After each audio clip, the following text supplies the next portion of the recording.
এবার ৩,০০০-এরও বেশি Facebook account থেকে ছড়িয়ে দেওয়া হলো বিএনপির নেতৃত্বে আসছেন জাইমা রহমান। শুধু তাই না, জাইমা রহমানের একটি ছবিকে কৃত্রিম বুদ্ধিমত্তা প্রযুক্তি দিয়ে ভিডিও বার্তায় পরিণত করে সেখান থেকেও ঘোষণা দেয়া হলো এবং এ সমস্ত অপতথ্যগুলো আবার কয়েক লক্ষবার দেখা হয়েছে।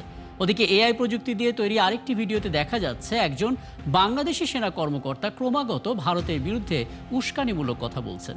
শঙ্কার খবর, এই ভুয়া ভিডিওটি ছড়িয়ে দেওয়া হয়েছে প্রায় ৪,০০০ ফেসবুক পেজ থেকে। দর্শক চলুন আমরা শুরুতে কয়েকটা ফ্যাক্ট চেক দেখে নিই, তারপর আলাপে যাব। ৩,০০০-এরও বেশি ফেসবুক অ্যাকাউন্ট থেকে ছড়িয়ে পড়ল একটি ভিডিও। সেখানে তারেক রহমানের কন্যা জাইমা রহমানকে বলতে শোনা গেল, আমি দেশপ্রেমের শিক্ষা নিয়ে বড় হয়েছি, দেশের প্রতি সেই অঙ্গীকার নিয়ে কাজ করতে চাই। তবে ফ্যাক্ট চেক করে দেখা গেল ভিডিওটি আসল নয়। তারেক রহমানের কন্যা জাইমা রহমানের একটি ছবি ব্যবহার করে কৃত্রিম বুদ্ধিমত্তা প্রযুক্তি দিয়ে সেটাকে ভিডিওতে পরিণত করে ইচ্ছা মতো অডিও যুক্ত করে এই গুজবটি ছড়ানো হয়েছে।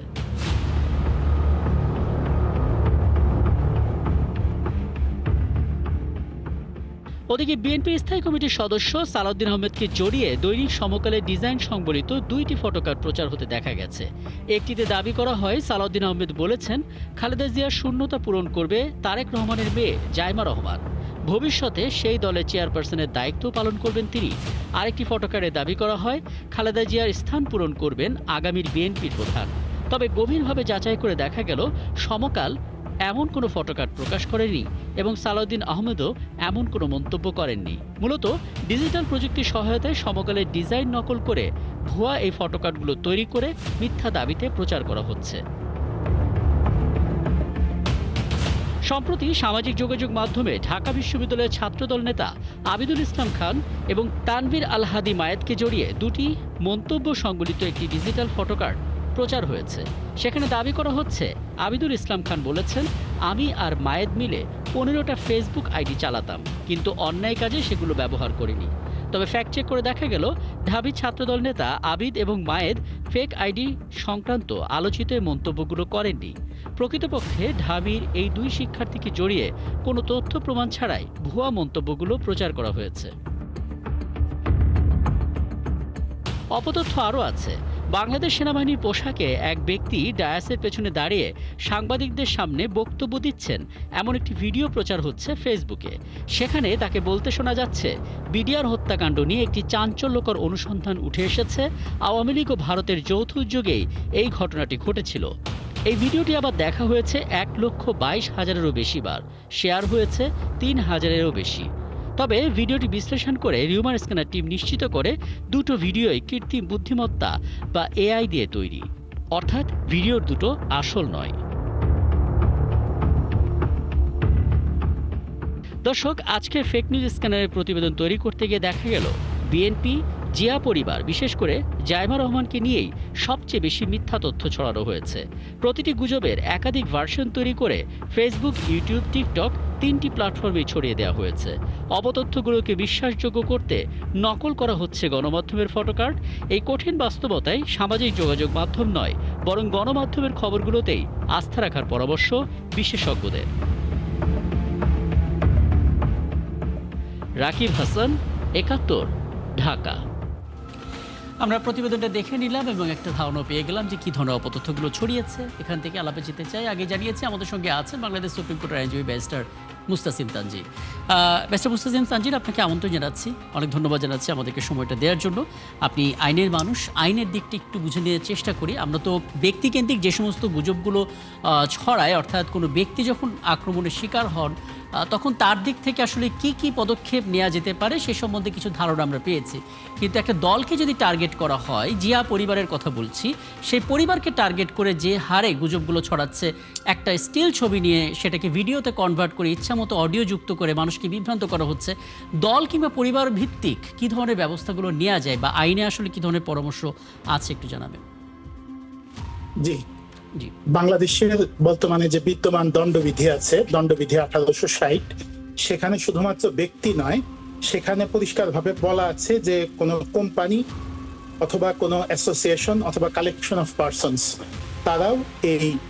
তারাও ডিফামেটেড হতে পারে, তাদেরও মানহানি হতে পারে। সুতরাং কোনো ন্যাচারাল পারসন বা ব্যক্তির পাশাপাশি কোম্পানি, প্রতিষ্ঠান, দল, সংগঠন এগুলোর বিরুদ্ধে মানে এগুলোরও মানহানি হতে পারে এবং তাদের পক্ষ থেকেও মানহানি করা যায়। সুতরাং বিএনপি যেহেতু একটি রেজিস্টার্ড পলিটিক্যাল পার্টি, তারা যদি মনে করে যে তাদের মানহানি হয়েছে, সেক্ষেত্রে তারা সংগঠন হিসাবে তারা মামলা করতে পারেন। সেক্ষেত্রে দলীয় প্রতিনিধি আদালতে যে মামলা দায়ের করতে পারে। তবে এক্ষেত্রে একটি জিনিস মনে রাখতে হবে যে এই মামলাটি মূলত বর্তমানে বাংলাদেশের যে দণ্ডবিধি, সেই দণ্ডবিধির আওতায় চলবে। কিন্তু বর্তমানে যে সাইবার সুরক্ষা অধ্যাদেশ হয়েছে, সাইবার সুরক্ষা অধ্যাদেশ 2025, আমরা জানি যেটি অল্প কিছুদিন আগেই হয়েছে। তো এই সাইবার সুরক্ষা অধ্যাদেশে কিন্তু মানহানির বিধান রাখা হয়নি। এটা কিন্তু খুব ইন্টারেস্টিং একটা বিষয়। এবং তারেক রহমানের মানহানি নিয়ে একটি মামলা হয়েছিল কিছুদিন আগে, আমরা দেখেছিলাম। সেখানেও কিন্তু এই মামলাটি খারিজ হয়ে গেছে। কারণ মামলাটি যখন হয় তখনই আমি আইনের ধারাগুলো পড়ে দেখেছিলাম যে এখানে আসলে মানহানির বিধানগুলো বাদ দিয়ে দেওয়া হয়েছে, বা এই সংক্রান্ত অনেক কিছু এখানে বাদ দিয়ে দেওয়া হয়েছে। সুতরাং এখানে আসলে মামলাটি যদি করতে হয় মূলত দণ্ডবিধির আওতায় করতে হবে। সাইবার সুরক্ষা অধ্যাদেশ এখন এটি কভার করবে না। আর সাইবার সুরক্ষা অধ্যাদেশ কিন্তু এর আগের যে আইনটি ছিল, সাইবার সিকিউরিটি আইন, সেটিকে প্রতিস্থাপিত করে হয়েছে। সুতরাং এর পেছনের যে আইনগুলো, যেমন ডিজিটাল নিরাপত্তা আইন, সাইবার সিকিউরিটি আইন, সেগুলোর কিন্তু এখন আর অস্তিত্ব নেই। আর আছেই যেহেতু অনলাইনে সাইবার সুরক্ষা অধ্যাদেশ, সেখানে কিন্তু এটি কভার করে না। সুতরাং এখানে দণ্ডবিধির আওতায় মামলা করতে হবে। কিন্তু এখানে মামলা করার ক্ষেত্রে আবার দেখা যায় যে দুইটা প্র্যাকটিক্যাল ডিফিকাল্টি অ্যারাইজ করবে। এর মধ্যে একটি ডিফিকাল্টি হচ্ছে যে মানে যিনি মানহানি করছেন, এখন যদি একটা ফেক আইডি খুলে বিদেশে বসে কেউ একটা কমেন্ট করেন বা গুজব ছড়ান, সেক্ষেত্রে তাদের সেই আইডির পিছে কে আছেন, তার অবস্থান বা এটা কোন ব্যক্তি করছেন, সেটা আইডেন্টিফাই করা অলমোস্ট ইম্পসিবল একটা ব্যাপার টেকনোলজিক্যালি। সুতরাং ওই ব্যক্তিকে আইডেন্টিফাই করা না গেলে এবং তার লোকেশন আইডেন্টিফাই করা না গেলে এই সমস্ত মামলা দায়ের করলেও আসলে সেটা সফল হবার তেমন কোনো সম্ভাবনা থাকে না।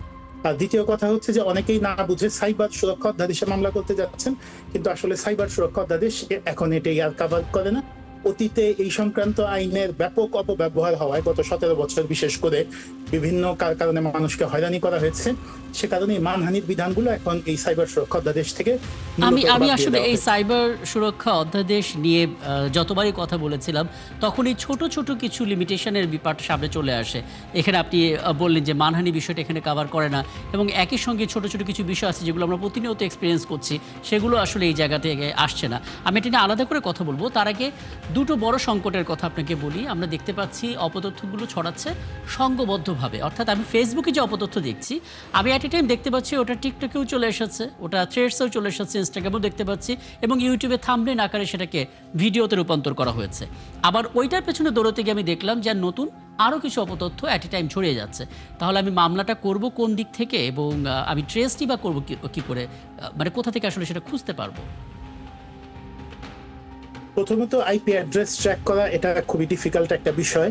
যদি আইপি অ্যাড্রেস ট্র্যাক করা যায়, অথবা কোনো ক্ষেত্রে যিনি গুজব ছড়াচ্ছেন তিনি যদি ওভার কনফিডেন্ট হয়ে নিজের অরিজিনাল পরিচয় রিভিল করে তারপরে গুজব ছড়ান, সেক্ষেত্রে আসলে মামলাটি সফল হওয়ার সম্ভাবনা থাকবে। আমরা দেখেছি যে যারা এগুলো ছড়াচ্ছে আইপি মাস্ক ব্যবহার করছে অথবা ভিপিএন ব্যবহার করছে, ফলে রিয়েল আইপিটা আমরা টের পাচ্ছি না। জি, এক্স্যাক্টলি। সো সেক্ষেত্রে এটা আসলে প্র্যাকটিক্যাল একটা ইম্পসিবিলিটি অ্যারাইজ করে। আর দ্বিতীয় কথা হচ্ছে যে কিছু জিনিস আছে যেগুলো মামলার মাধ্যমে মোকাবেলা করতে হবে, আর কিছু জিনিস আছে যেগুলো সঠিক তথ্য ছড়িয়ে নিউজ ব্রিফিং দিয়ে এগুলো মোকাবেলা করা যায়। যেমন আমরা যে কোনো একটা মামলা করার ক্ষেত্রে একটা আইনের আন্ডারলাইন কনসেপ্ট হচ্ছে যে আসলে কতটুকু অ্যাকচুয়াল ড্যামেজ হয়েছে, দৈহিক, মানসিক, অর্থনৈতিক যাই বলেন, কতটুকু অ্যাকচুয়াল ড্যামেজ হয়েছে। এখানে বেগম খালেদা জিয়ার বিষয়ে যেহেতু কয়েক ঘন্টা পরই বাংলাদেশের সকল মিডিয়া আপডেট দিচ্ছে, সুতরাং এই জাতীয় বায়বীয় রিউমারে অনেকেই ছড়াচ্ছেন, এটা সত্য, বাট এতে যে খুব মারাত্মক কোনো ক্ষয়ক্ষতি বিএনপির হচ্ছে মানে যেটা তারা মোকাবেলা করতে পারবে না, বিষয়টা কিন্তু আসলে তা না। সুতরাং আইনি মোকাবেলার চিন্তার পাশাপাশি মূলত তাদের আসলে এই ব্রিফিং এর মাধ্যমে মানুষকে আপডেট রেখে সঠিক তথ্য নিয়মিত সরবরাহ করলে প্রেসকে এই বিষয়ে বিভ্রান্তি এড়ানোর একটা ভালো সুযোগ থাকবে। আসলে আপনি জানেন যে এখন এই শহরটা হয়ে গেছে আন্দোলনের শহর। প্রতিনিয়ত বিভিন্ন প্রান্তে আন্দোলন চলছে, নানা দাবিতে, নানা সংগঠন। এখন যেটা হয় যে এর মাঝখান থেকে যখন কোনো একটা গুজব ছড়ায় এবং প্রান্তিক অঞ্চলে কোনো মানুষ যিনি হয়তো লেম্যান কিন্তু তার হাতে সেই মুঠোফোনটা আছে যেটা আবার স্মার্টফোন, তিনি স্ক্রল করে দেখতে পাচ্ছেন এবং তখন তিনি আসলে আলাদা করতে পারছেন না, ওই মানুষগুলো তো আসলে বিভ্রান্ত হতে পারে। সেক্ষেত্রে আসলে কী করবে? সেক্ষেত্রে আসলে আমাদের এডুকেশন সিস্টেমে এই ফ্যাক্ট চেকিং এর বিষয়টি ইনক্লুড করতে হবে, এবং এটি মোটেও অসম্ভব কিছু না পাবলিক এডুকেশন এটি ইনক্লুড করা। কারণ আমরা দেখেছি যে উন্নত যে রাষ্ট্রগুলি, সেখানে প্রাইমারি স্কুলের স্টুডেন্টদের আর্টিফিশিয়াল ইন্টেলিজেন্সের উপরে মানে আইডিয়া দেওয়া হচ্ছে। সুতরাং এই বেসিক ফ্যাক্ট চেকিং সোশ্যাল মিডিয়ায় যেটি মানে করা উচিত, সেই বিষয়টি যদি আমাদের শিক্ষাগত কারিকুলামে ইনক্লুড করা হয় এবং এই বিষয়ে প্রচারণা চালানো হয়, সেক্ষেত্রে সাধারণ মানুষের মধ্যে বিভ্রান্তি এড়ানো। যেমন আমি যখনই ফেসবুকে কিছু একটা দেখি, তখন প্রথমে আমি চেক করি গুগলে যে এটা কোনো অনলাইন মেইন স্ট্রিম মিডিয়ায় এসেছে কিনা। যদি মেইন স্ট্রিম মিডিয়ায় আমি গুগলে খুঁজে না পাই, সেক্ষেত্রে আমি ধরে নিই এটি সম্ভবত ফেক। তার আগে পর্যন্ত আমি এই জিনিসটি পুরোপুরি বিশ্বাস করি না। তো এই যে বেসিক জিনিস, সেটি খুব ডিফিকাল্ট জিনিস কিন্তু না, এই ফ্যাক্ট চেক করে অরিজিনাল নিউজের সোর্স বের করা। এই জিনিসটি আমার মনে হয় যে আমাদের এডুকেশন কারিকুলামে ইনক্লুড করার সময় এসে গেছে, এবং এই বিষয়ে অনলাইনেও মানুষকে সচেতন করার কার্যক্রম হাতে নেওয়া উচিত। খুব চমৎকার একটা পয়েন্ট আপনি বলেছেন। আমি বিরতিতে যাব এবং বলে রাখি, বিরতির পরে এসে আপনার কাছ থেকে দুটো বিষয়টি জানার চেষ্টা করব। প্রথমত, আমাদের দেশের ভেতরে নিজেদের আইন যতটা সক্রিয়, যতটা স্ট্রং, দেশের বাইরে আন্তর্জাতিক পরিমণ্ডলে আমাদের আইন ব্যবহারের ক্ষেত্রে ততটা দুর্বলতা আমরা দেখি, এমন অভিযোগ শুনি। এর কারণটা কি? এবং এই সাইবার যে অধ্যাদেশ, সেই অধ্যাদেশের দুর্বলতা কাটানোর জন্য নতুন করে ভাবার প্রয়োজন আছে কিনা জানার চেষ্টা করব। আমার সঙ্গে আছেন বাংলাদেশ সুপ্রিম কোর্টের আইনজীবী ব্যারিস্টার মুনতাসিম তানজির। মুস্তাজিম তানজির, আপনাকে আবারও আমন্ত্রণ জানাচ্ছি। দুটো বিষয় একবার একটু জেনে নেওয়ার চেষ্টা করব। প্রথমত, সামনে নির্বাচন যেহেতু, এবং অবধারিতভাবে বলা যায় যে একজন প্রার্থী আরেকজন প্রার্থীকে আক্রান্ত করার জন্য হয়তোবা এই অপতথ্যের পথগুলো বেছে নিতে পারবেন, বা সেই সুযোগটা তারা নেবেন। এবং এরকমটা আমরা অন্তত এর আগের নির্বাচনগুলোতে দেখেছি ছোট পরিসরে। এবার যেহেতু বাড়ছে, তার মানে সেই সংখ্যাটা তো রয়েই যায়। সেক্ষেত্রে প্রার্থীদের জন্য করণীয়টা কি একটু বলবেন? সরকার যেহেতু নির্বাচন কেন্দ্রিক নানা রকমের পরিকল্পনা নিচ্ছে, এই জায়গাটাতে কি করণীয়? এবং দ্বিতীয়ত, যেটা জানতে চাচ্ছিলাম, যে দেশের ভেতরের আইনে আমরা খুবই শক্তিশালী, কিন্তু আন্তর্জাতিক পরিসরে গিয়ে আমাদের আইনটা ওইভাবে শক্তিটা ধরে রাখতে পারে না, কেন আসলে? ধন্যবাদ। একজন প্রার্থীর এই ক্ষেত্রে মূল কাজ যেটি হওয়া উচিত বলে আমি মনে করি, সেটি হচ্ছে যে কোনো বিভ্রান্তিকর তথ্য মোকাবেলায় ওনাদের উচিত যে কয়টি সোশ্যাল মিডিয়া আছে, অর্থাৎ শুধু ফেসবুক না, ফেসবুক, টুইটার, ইনস্টাগ্রাম, থ্রেড, এরকম আরো যে 10-12টি সোশ্যাল মিডিয়া আছে যেখানে ফ্রি অ্যাকাউন্ট খোলা যায় বা বিজনেস অ্যাকাউন্ট খোলা যায়, সবগুলিতে অ্যাকাউন্ট খুলে সেগুলোর তথ্য ওনাদের ফেসবুকে দিয়ে এগুলো কন্টিনিউয়াস ওনাদের নিজেদের বিষয়ে বিভিন্ন আপডেট দেওয়া। অর্থাৎ যেসব বিষয়ে বিভ্রান্তি হচ্ছে, সেই সব বিষয়ে যদি সত্যিকার খবর ওনারা প্রচার করেন, তাহলে বিভ্রান্তি বা গুজব ছড়ানোর সুযোগ অনেকটাই কমে যাবে। এটি হচ্ছে খুব সাধারণ একটি পদ্ধতি।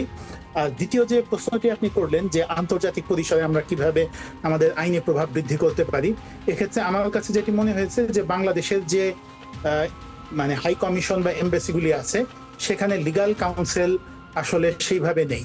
সুতরাং এখানে যদি আন্তর্জাতিক পরিসরে আমরা যদি আমাদের দেশের কিছু আইনজীবী রাখি, যাদেরকে ওই সমস্ত দেশের আইনে কিছু প্রশিক্ষণ দেওয়া যায়, সেক্ষেত্রে তারা ওই দেশের আইন সম্পর্কে ডিল করা এবং ওই দেশের লয়ারদের সাথে লিয়াজো মেইনটেইন করে যে কোনো ধরনের লিগ্যাল অ্যাসিস্ট্যান্স আমাদের ওই সমস্ত দেশের মানে বসবাসরত প্রবাসী বাঙালিদের প্রোভাইড করা, অথবা সরকারের পক্ষে কোনো লিগ্যাল অ্যাকশন নেওয়া, এটি তাদের জন্য সহজ হবে। এজন্য তাদের ওই দেশের আইন ব্যবস্থায় কিছু সংক্ষিপ্ত প্রশিক্ষণ এবং ওই দেশের লিগ্যাল ফার্মগুলোর সঙ্গে কিছু নেটওয়ার্কিং এবং লিয়াজো মেইনটেইনিং তৈরি করা, এটি খুব জরুরি প্রয়োজন বলে আমি মনে করি। এবং এজন্য সরকারের কিছু তহবিল বরাদ্দ দিতে হবে এবং বাংলাদেশের কিছু ভালো আইনজীবী আমাদের দেশের বাইরের এমবাসিগুলিতে নিয়োগ দেওয়া যায়।